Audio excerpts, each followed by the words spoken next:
Hello, Self, Ohana, Cosmos. This is Soul Dr. Nick, and it is March 8th, 2025. This is magic mirror work, really, for myself, my own daily thoughts, reflections, everything else. You're welcome to join in, but not the recommended route because I'm going through lots of different things. And if you're really curious about the depths of what's going on here, you're welcome to. My reminder for myself is this is not a performance. This is me for me for me. And then noticing that there's always a bit of teaching, learning, service, giving, receiving, and performance in there. And not to feel bad about it, just notice as things shift from one to another. And starting out the day, I just turned to these DeMartini pages, looking at my most important values.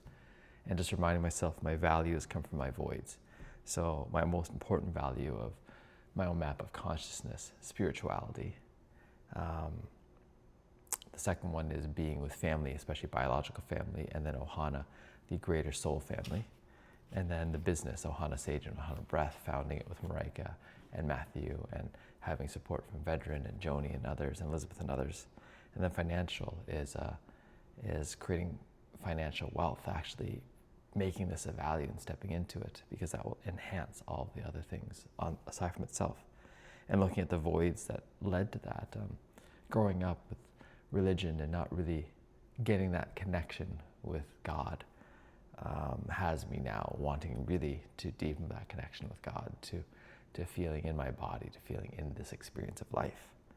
And then my deep loneliness that I felt, not because I was unloved or didn't come from a great house, but I had a deep loneliness going up through life and then through medical school and everything else. And now family is so important, and not just family being surrounded by people, but family being like I'm intimately connected with people. And so I don't feel alone. And so much so now that I love that I don't feel alone even when I'm on my own. The work-life trap, always working for someone else, always feeling like I was at the effect of someone, always feeling like the boss would make the decisions that would break me, I'd burn out, something else like that. Now being so clear, like in business, I want to be my own leader. And now I get to be the CEO of my own business and create the teams the way I want to. And notice sometimes when I'm overcorrecting, if I am, and then noticing what I'm running away from versus running towards. And then having grown up in a life full of debt, full of both having all the knowledge of money I knew about, good debt, bad debt, how to invest. I've done options trading, crypto trading. I've done all these different kinds of investments. And now actually stepping into what do I actually want for a financial foundation, for stability. And loving that because it's redefining what money is to me. So voids becoming values, and over again I'm being reminded as I'm doing my own work and supporting others, like if I can really look at what's happened to my life and say thank you, and have gratitude, I get to start seeing the wisdom in it. And one of the biggest things that I can see right now is life is freaking amazing. Even waking up this morning, it's raining pretty hard. It's around 8 a.m. now. We had a big night terror almost last night, and there's many reasons we could say for it. We ate late, and we've noticed now eating late really changes our sleep patterns. We've had in some ways, a very challenging birth story, so some of that I think is coming out.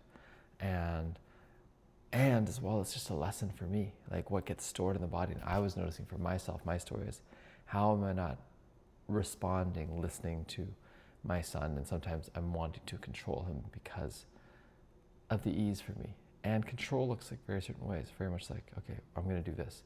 If you don't eat your food in 2 minutes, daddy's gonna eat it. And I can imagine that it works, and it's not always the right thing to do. It's not wrong either. That's a funny thing about being a parent, is being okay with the fact that it's not right and it's not wrong at the same time. Because if I think it's right, then I'm just gonna keep doing it and probably reinforcing patterns. If I think it's wrong, then I'm always like, oh my God, how am I gonna be a good parent, all this stuff. And my job is is to return to this place of being the best version of myself. And I'm just gonna plug this in, since the battery for this gimbal is probably one that needs the most charge of all things. Just gonna check it out. All right, it's mostly charged. Just noticing that I can keep doing a different job and noticing how to not judge other parents, other interactions that he has, because each one of them may support, may challenge. And probably part of it as well is he had so much play with so many different people. He both wants it and craves it, but it's at this edge of challenge and support that the growth is happening. This is part of the growth. So I love that phrase, at the edge of challenge and support is where your growth lies. And that's what I'm seeing myself and us as a family doing more. And then still listening to the family. Oh, they want to have a bit of a break this weekend. Okay, honor that break for them, especially. For myself, here I am down here doing this work, trusting that I have the time and space to do the work. And that's the important thing. They know now it's important for me to take time and space to do the work. And the work looks different every day. So today I'm going to take some pauses in this video. I'm going to see how it goes when I pause and then keep recording continuously though. But I've got some messages to send out. I've got some connections to be made. Okay.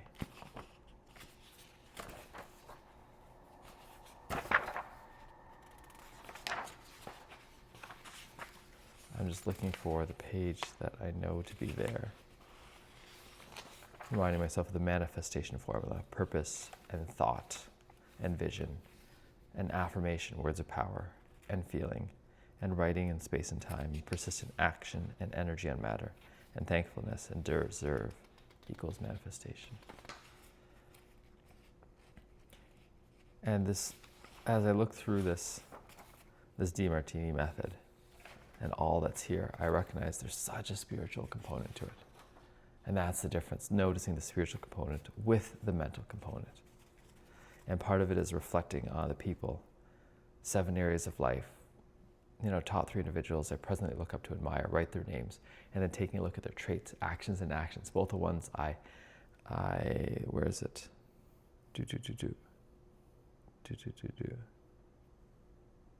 That I admire, I make them a hero, and despise, make them a villain.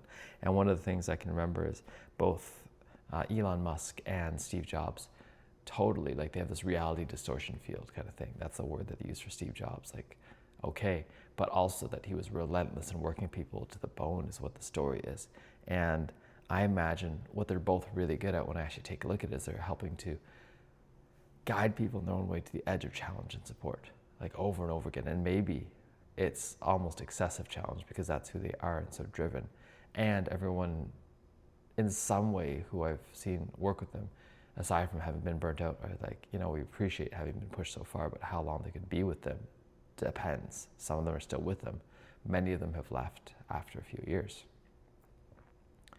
And for myself even, I could look back and say, oh my God, I blame this boss, and I can only last this long. It's like, they pushed me to the edge of challenge and support.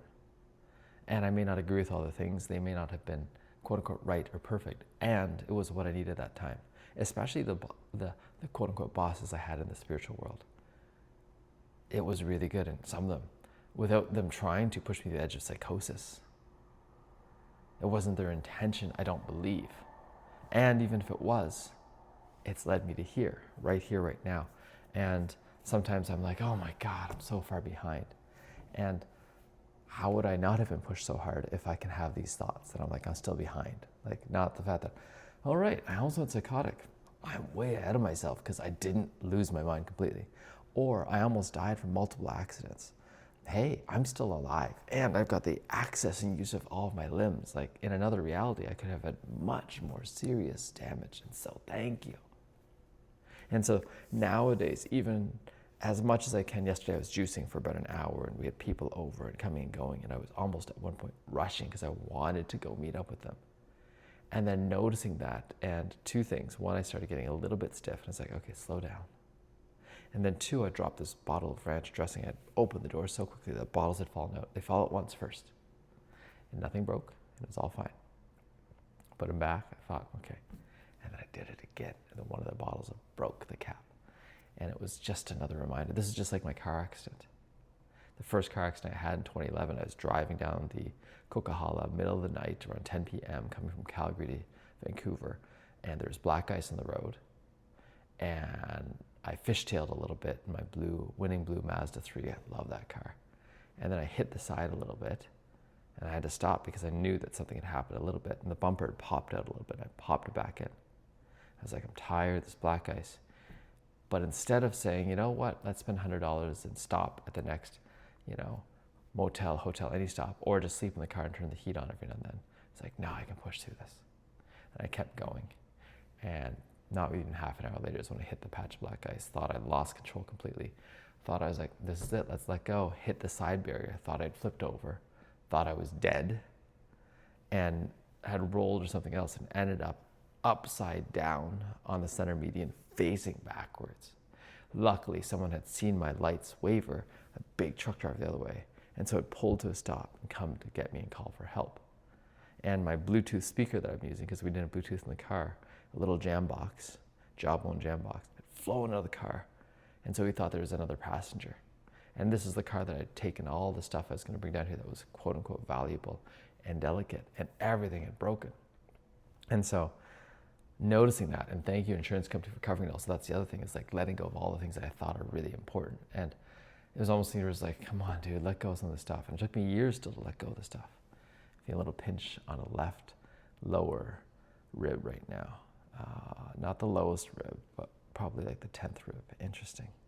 Posterior.